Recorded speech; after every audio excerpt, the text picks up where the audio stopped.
Alright everybody, welcome back. I'm going to do another quick comparison here on the kitchen counter.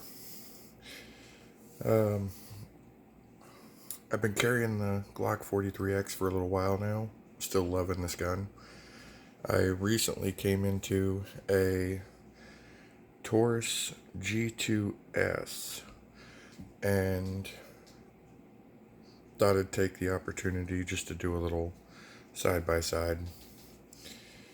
And we'll just dive right into it. Now going over the major stuff, the comparisons here.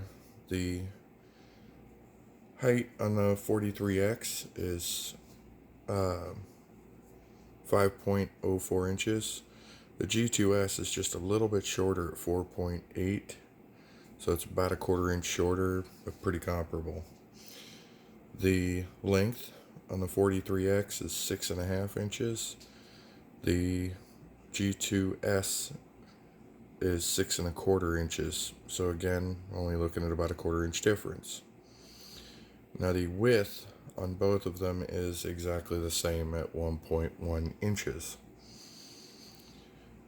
The weight unloaded, the G2S is the 43X is 16.4 ounces. The G2S is 19.85 ounces. So it's about 3.5 ounces heavier. And that is an unloaded weight. Capacity. On the Glock, you're looking at 10 plus 1. And on the Taurus, you're looking at 7 plus 1. Both of them do come with 2 magazines from the factory.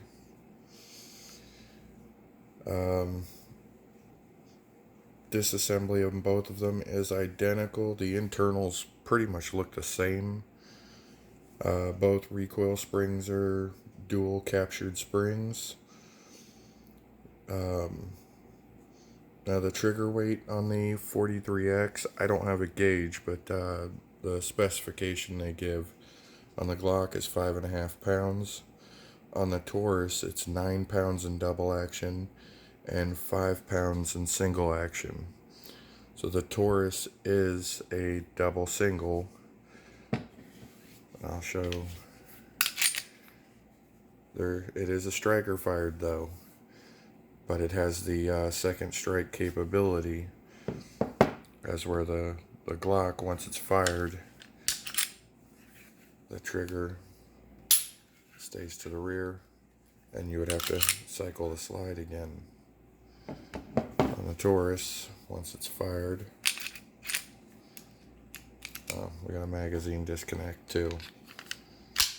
Not a big fan of that. But, or does it? No, it doesn't. We'll get to that.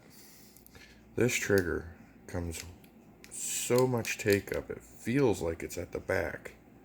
I mean, it feels like the trigger is done. And then it goes further. It's really kind of awkward. It's happened to me at the range to where I've picked it up and thought that maybe I didn't chamber it. I pull the trigger and nothing happens. And you just have to keep squeezing when you think it's done. So that's one thing with that Taurus you have to get used to. The trigger on this feels like every other striker fire Glock. It's just a smooth, it takes a little bit of pull on it, which I don't mind, but it feels like every other Glock out of the box.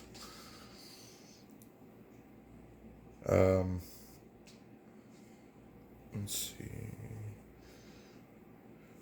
That's really about it as far as the numbers and everything. My personal preference is still the Glock because I'd rather have the extra 3 rounds in the magazine. I've